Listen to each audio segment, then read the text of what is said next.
মুড়ি ঘন্ট বানানো কতটা সহজ দেখে নিন।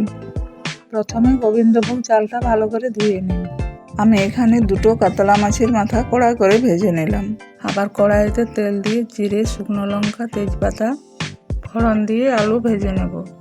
স্বাদ মতো লবণ দিয়ে আলু ভালো করে ভেজে নেওয়ার পর পেঁয়াজ কুচি দিয়ে আবারও ভেজে নেব।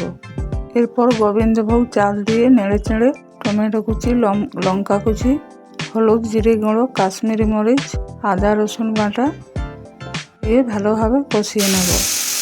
ভালোভাবে কষিয়ে নেওয়ার পর সামান্য জল দিয়ে মাছের মাথা দিয়ে দেব। মাছের মাথাগুলো এইভাবে ভেঙে নেবেন। আবারও 5 মিনিট রান্না করার পর ভাজা মশলা, গরম মশলা, চিনি আর তারপরে ঘি ছড়িয়ে নিলেই তৈরি মুড়ি ঘন্ট রান্না।